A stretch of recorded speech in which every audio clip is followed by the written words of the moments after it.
Hello students, welcome back. A very good afternoon to all of you. Now today we are going to start a new topic, that is chemical thermodynamics. Unit number 4, chemical thermodynamics. Marks, maximum marks 8 marks and minimum 6 to 8. But this year due to COVID-19 the percentage of syllabus is reduced by 25%.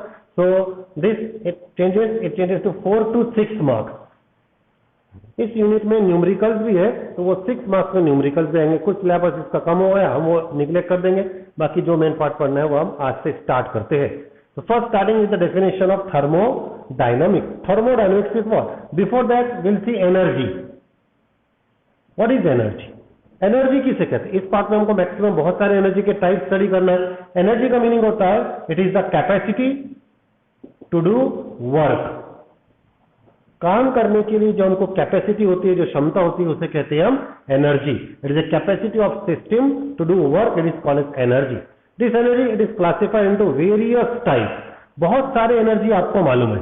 One is kinetic energy, second potential energy, third solar energy due to that sunlight, then wind energy, then chemical energy, electrical energy, electricity होती है तो So these are the etc. various types of energy and all these energies they are interconvertible. ये सब energy आपस में एक दूसरे में कन्वर्ट होते हैं। Kinetic energy convert into potential energy, potential convert into kinetic energy, chemical energy convert into electrical energy, electrical energy convert into chemical energy.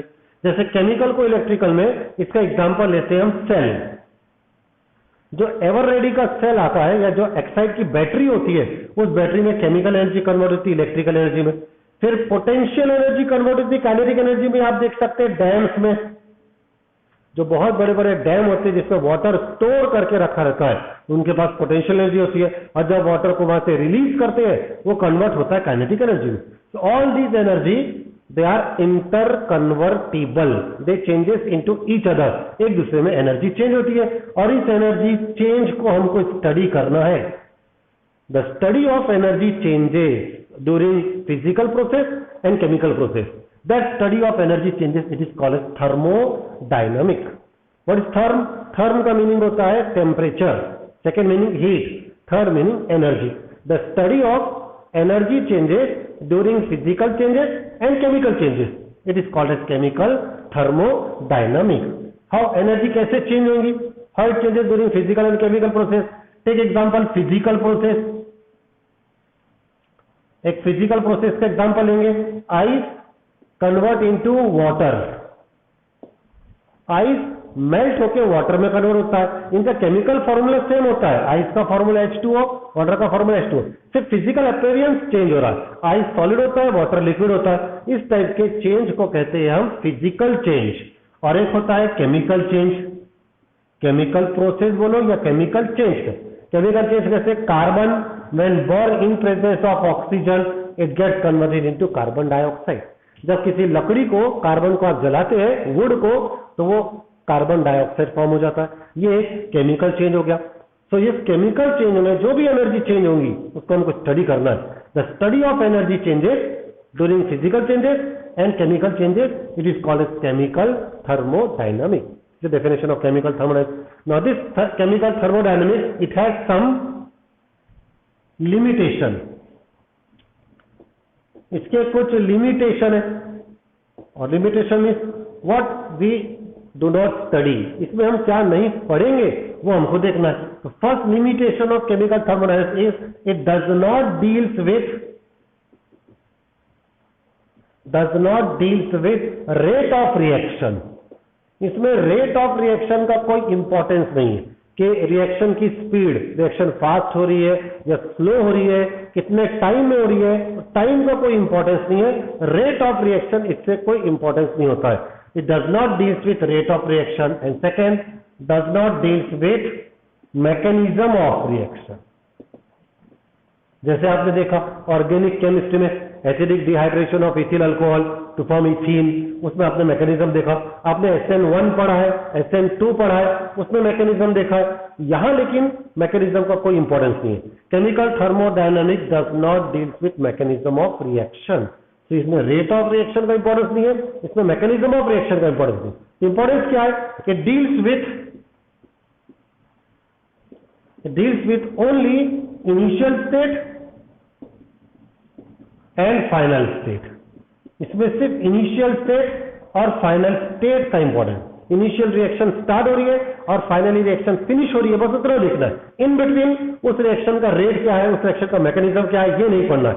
It deals with only with initial state and final state. These are definition and limitation of thermal. Now before starting topic, इसमें बहुत सारे basic definition है, तो वो definition one by one हम study करते हैं। First definition, first two definition. Definition number 1, it is system. System होता है, बार बार कहते हैं हम कि हमने प्रोसेस में सिस्टम में ये काम किया है। तो सिस्टम क्या है? It is the specific portion of universe, specific portion of universe in which there is a study of thermodynamics. जहां थर्मोडायनेमिक्स पढ़ते हैं, जहां हीट और एनर्जी का इंटर कन्वर्शन, उनका रिलेशन स्टडी करते हैं, that specific portion of universe it is called as system. देखिए, यूनिवर्स बहुत बड़ा है और ये एक्सपांड होते जा रहा है, एवर एक्सपांडिंग, फैलते ही जा रहा है। और उस यूनिवर्स का एक छोटा सा portion, specific portion in which there is a thermodynamic study, जहां हम थर्मोडायनेमिक्स की स्टडी करते हैं, that specific portion of universe is called as system. जैसे एक simple best example, it is a solution in a beaker. आप college में laboratory में बीकर में एक सॉल्यूशन लेंगे, आप पानी लेंगे और उसको आप स्टडी करेंगे, उसका टेम्परेचर कितना है, उसको आप हीटिंग करेंगे, उसका बॉइलिंग पॉइंट कितना है। तो ये सब कुछ जो आप कर रहे हैं बीकर में, solution in a beaker, this become your system. ये आपकी सिस्टम हो जाएगी। It is specific portion of universe in which there is a thermodynamic study, it is called as system. दूसरा एग्जाम्पल ले सकते हैं, जैसे क्लासरूम है, मैं यहाँ पढ़ा रहा हूं, तो ये क्लासरूम जो है ये मेरी सिस्टम होगी। अभी आप आपके घर पे बैठे हैं, वहां स्टडी कर रहे हैं, पढ़ रहे हैं, that room is your system. तो जो जहां रह के कुछ काम करता है, दैट बिकम इट्स सिस्टम, वो उसका सिस्टम बन जाता है। तो solution in a beaker, this is our system. Number second, it is surrounding. It is the remaining part of universe, remaining part of universe other than system. System को छोड़ के बाकी सब कुछ जो है यूनिवर्स में, उसे कहेंगे हम सराउंडिंग।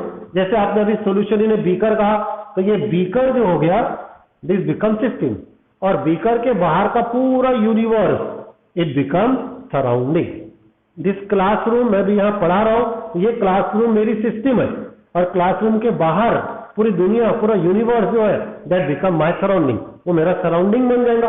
तो system is a specific portion of universe, surrounding is a remaining portion of universe, remaining part of universe. Example यहाँ सॉल्यूशन इन ए बीकर है, और यहाँ एग्जांपल आएगा it is A remaining part other than beaker. Beaker को छोड़ के पूरा part जो है वो बन जाएगा सराउंडिंग।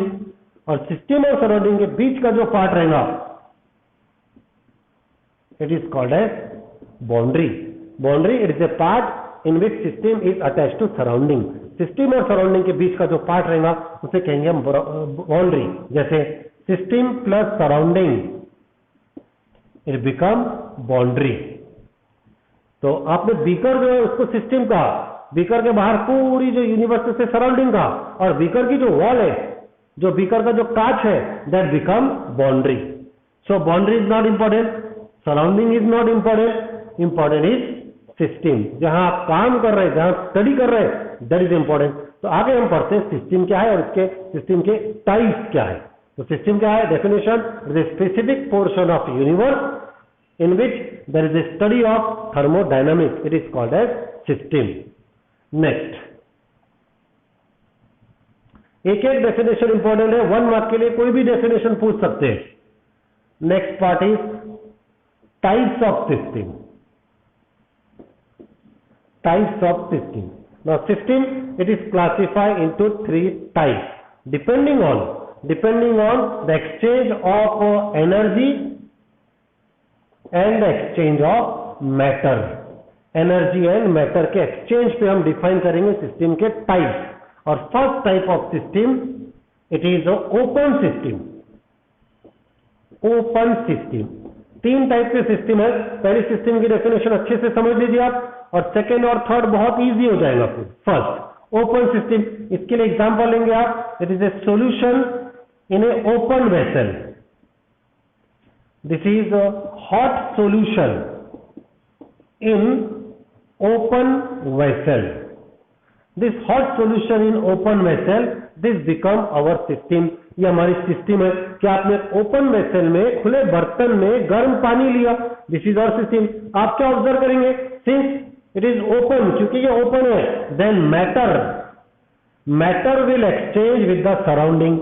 इसमें से मैटर बाहर चल जाएगा in the form of vapour. ये वेपर है, भाप है, जो बाहर चल जाएंगी। बाहर कहां जाएंगी, सराउंडिंग में। So this system will exchange matter with the surrounding. Similarly, it can exchange energy with the surrounding. वो एनर्जी भी एक्सचेंज करेगा। ये जो इसकी वॉल है, जो बाउंड्री है, ये हॉट होने के कारण इसमें से एनर्जी बाहर निकल जाएंगी। It can exchange energy with the surrounding. देखते आप घर में अगर कोई बर्तन में गर्म पानी आप लेते हैं तो बर्तन को पकड़ नहीं सकते आप। बर्तन की जो वॉल होती है उसमें से हीट वो हमारे बॉडी में ट्रांसफर हो जाती है, इसमें से हीट और एनर्जी बाहर चली जाएगी। इसलिए ये इसमें दोनों का एक्सचेंज हो रहा है। It can exchange both energy and heat with the surrounding. Such a system is called as open system. वो सिस्टम जो सराउंडिंग से एनर्जी और मैटर दोनों एक्सचेंज करता है, दोनों बाहर जाते हैं, that system is called as open system. Definition, the system which can exchange, which can exchange what, क्या एक्सचेंज करेगा, which can exchange both energy and matter with the surrounding, that system is called as open system. Example, hot solution in a open vessel. Open vessel में आप hot solution लेंगे, उसे बोलेंगे हम open system. Next number B, it is closed system. Closed system, now what we will do, will close this vessel. इस vessel को आप ऊपर एक कवर, एक लिड डाल देंगे, इसको आप कवर कर देंगे। और क्या ऑब्जर्व करेंगे, इसमें से अब मैटर बाहर नहीं जाएगा। It does not exchange matter. Matter मतलब वेपर, वाटर के ड्रॉपलेट्स, वाटर के वेपर बाहर नहीं जाएंगे क्योंकि हमने इसको ऊपर से कवर कर लिया। तो this system can exchange only energy. Energy बाहर जाएंगी। अभी भी इसकी बाउंड्री जो है ये हॉट है, पानी गर्म है अंदर, तो हॉट जो है उसकी हीट जो है वो बाहर जाएंगी, एनर्जी एक्सचेंज होगा, मैटर एक्सचेंज नहीं होगा। That system is called as closed system. The system which can exchange only energy and not matter, that system is called closed system. Example, hot solution but in a closed vessel. Closed vessel में आप hot solution लो, इसकी सिर्फ energy बाहर जाएंगी, matter बाहर नहीं जाता। It is called as closed system. Last type of system, number C, it is a isolated system. Isolate word में to separate, अलग कर देना, सेपरेट कर देना। अब यहां पे आप फिर से वही लीजिए, hot solution in a open vessel, in a beaker. एक बीकर में आपने hot solution, now it is kept in a insulated vessel. अब आपने इसको एक इंसुलेटेड वेसल में लिया। इंसुलेटेड वेसल का सिंपल बेस्ट एग्जांपल हमारे घर में होती है। इंसुलेटेड वेसल होता है थर्मास। जो थर्मास फ्लास्क होता है जिसमें हम चाय या दूध स्टोर करते हैं, पेशेंट के लिए लेके जाते हैं हॉस्पिटल, वो थर्मास जो होता है वो एक इंसुलेटेड वेसल होता है, उसमें से एनर्जी बाहर नहीं निकलती। तो दिस टाइम इवन तो ये हॉट है, बीकर में से एनर्जी बाहर आ रही है, लेकिन जो थर्मास है जो इंसुलेटेड है इसमें से energy cannot exchange, energy exchange नहीं हुई। और मैटर तो बाहर जाएगा नहीं क्योंकि ऊपर से क्लोज है पूरा। सो सच ए सिस्टम विच कैन एक्सचेंज ही बोलेंगे, नाइदर एनर्जी नॉर मैटर, जिसमें से एनर्जी और मैटर दोनों भी एक्सचेंज नहीं होगा, that system is called as isolated system. तो this third type system, example hot solution in a insulated vessel. Second example वही hot solution in a thermos flask. और एक एग्जांपल आपको टेक्स्ट बुक में दिया और उससे क्वेश्चन भी पूछा है, give reason. It is a universe, best example. Universe is a isolated system. Explain करने को बोलेंगे यूनिवर्स आइसोलेट क्या है। एक्सप्लेनेशन क्या रहेगा? Universe does not contain boundary, universe के बाउंड्री नहीं है, यूनिवर्स के बाहर कुछ है नहीं, उसके बाहर सराउंडिंग ही नहीं है, उसकी बाउंड्री ही नहीं है, तो किससे एक्सचेंज करेगा? तो it can exchange neither energy nor matter with the surrounding since it does not have boundary, क्योंकि उसको बाउंड्री नहीं है. Therefore universe is the best example of isolated system. So these are the three types of system: open system, closed system, isolated system. Just definition पूछी जाएंगी. What is open system? The system which can exchange both energy and matter with the surrounding, it is called open system.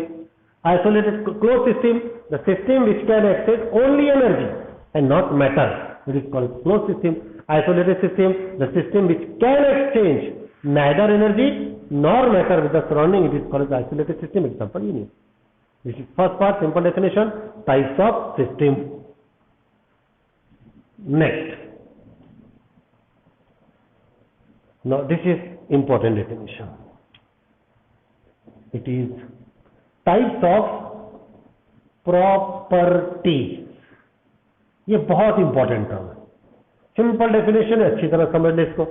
Types of properties. पहले तो आप कौन कौन से properties जानते हैं, जैसे टेम्परेचर, प्रेशर, मास, वॉल्यूम, डेंसिटी, एनर्जी, हीट, ये सब टाइप्स ऑफ प्रॉपर्टीज है. ये प्रॉपर्टीज के टाइप. हीट जो होता है या वर्क भी होता है एक टाइप का प्रॉपर्टी. फोर्स है एक टाइप का. रिफ्रैक्टिव इंडेक्स लेते हैं आप फिजिक्स में बहुत सारे, मेल्टिंग पॉइंट, बॉइलिंग पॉइंट, ये सब प्रॉपर्टी. हीट जो होता है, हीट एच नहीं होता है, हीट का सिंबल होता है Q, quantity of heat.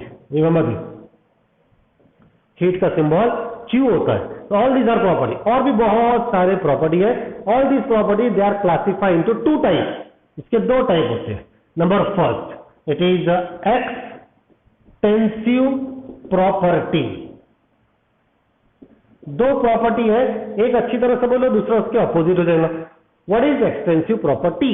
What are extensive properties? The term definition is extensive, the property which depends on amount of substance, amount of matter present in a system.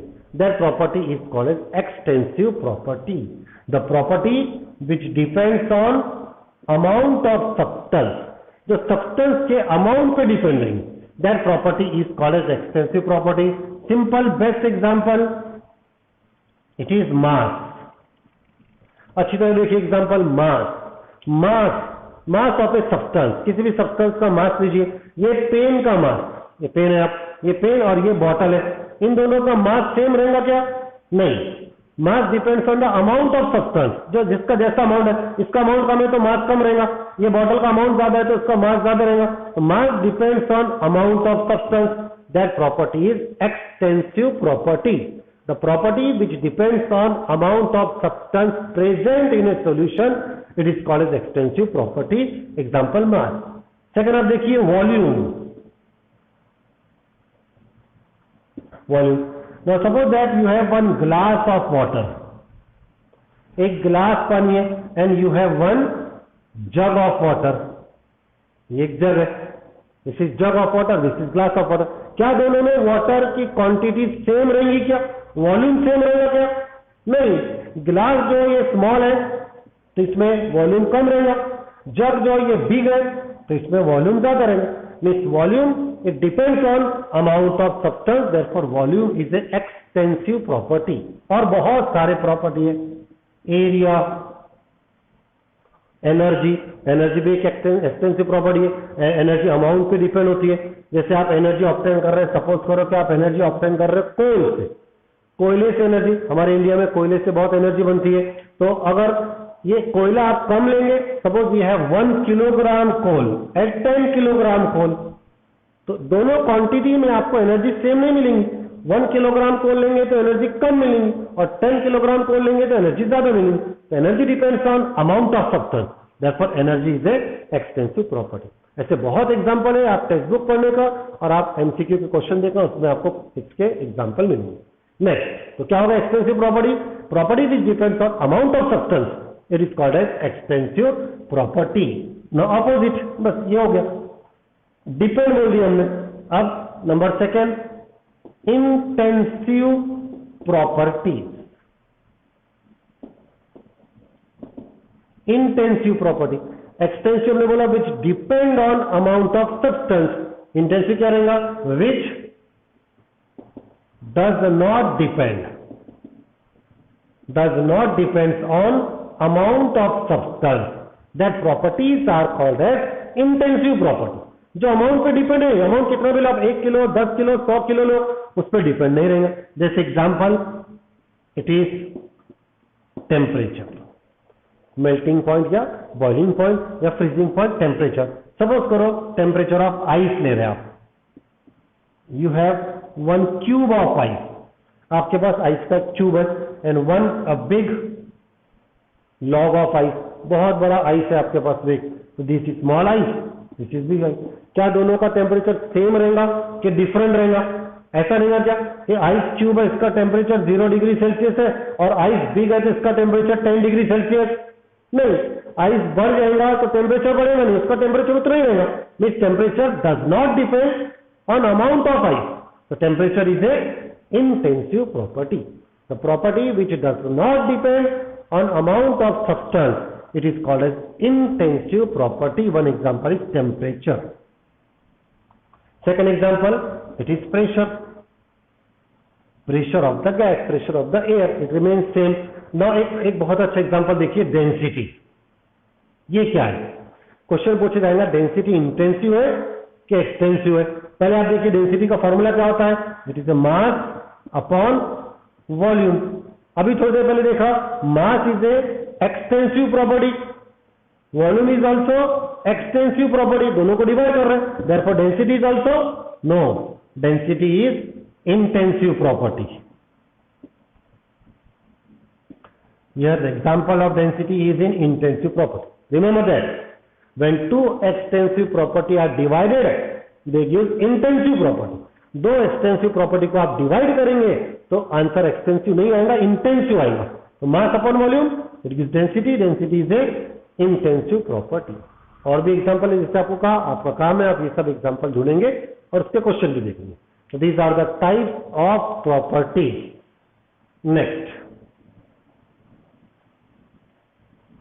तो बहुत सारे property है, आप सबको classify करके रखो। Next is state function. Thermodynamic का ये सबसे इंपॉर्टेंट डेफिनेशन है, state function. What is this state function? First of all function, function का दूसरा वर्ड टू वर्ड मीनिंग रहेगा प्रॉपर्टीज। अभी जो हमने प्रॉपर्टी देखा, टेम्परेचर, प्रेशर, मास, वॉल्यूम, एरिया, डेंसिटी, विस्कोसिटी, ये सब प्रॉपर्टीज को हम स्टेट फंक्शन कहेंगे। वेल, कब कहेंगे इसे? प्रॉपर्टीज विच डिपेंड्स ऑन, किस पे डिपेंड रहेंगे? विच depends on initial state and final state, and does not depend, किस पे डिपेंड रहेंगी? पाथ ऑफ कन्वर्शन, जो फिर इनिशियल और फाइनल पे डिपेंड रहेंगी। जिससे डायग्राम आता है, सपोज आप रिएक्शन यहां से स्टार्ट कर रहे हैं इनिशियल, रिएक्शन यहां फिनिश कर रहे हैं फाइनल, और यह है पाथ। पाथ का मतलब होता है प्रोसेस, पाथ का मतलब होता है मेथड। तो कुछ प्रॉपर्टी ऐसे है जो इन पे डिपेंड नहीं है, that does not depend on the path, process or method. They depend only on initial state and final state.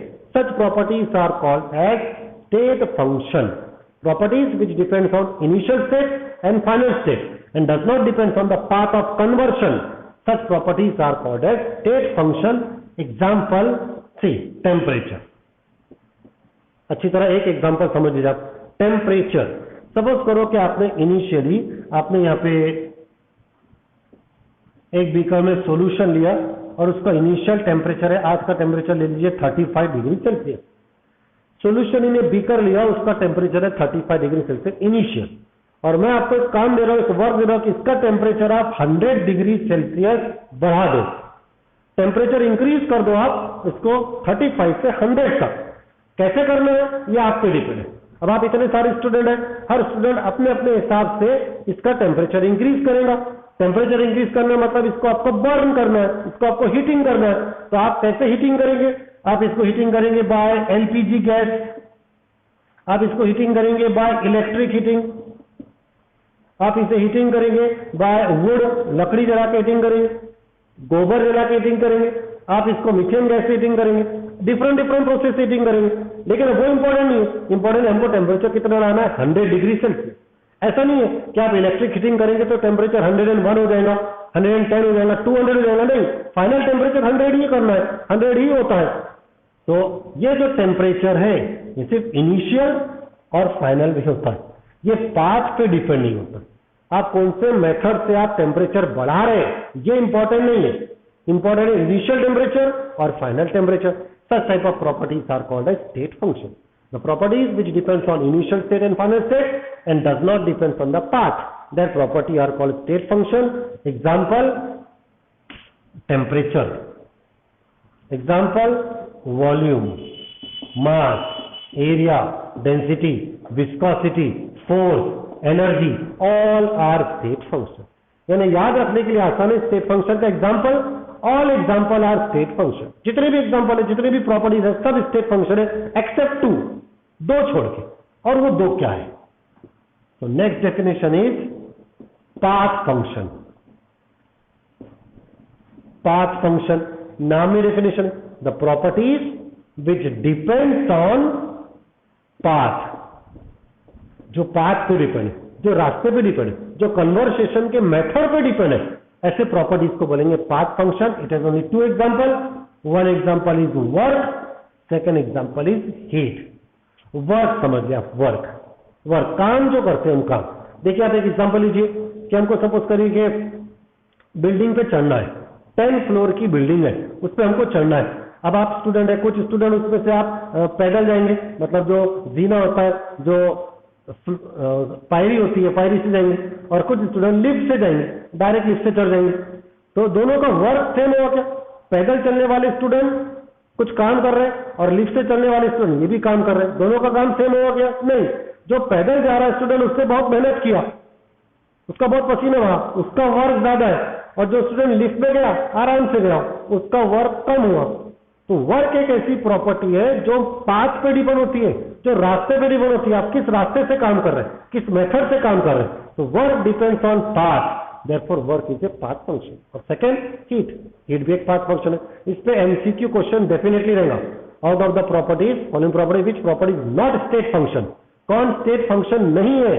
Answer 2, एक वर्क W और एक heat Q। They are not state function, they are path function.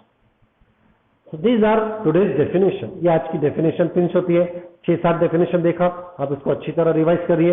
System, surrounding, open system, close system, isolated system, then intensive property, extensive property, state function and path function, और एक definition chemical thermodynamics. आज हम stop करते हैं, कल कुछ और definition के साथ आगे का स्टडी करेंगे। Have a nice day.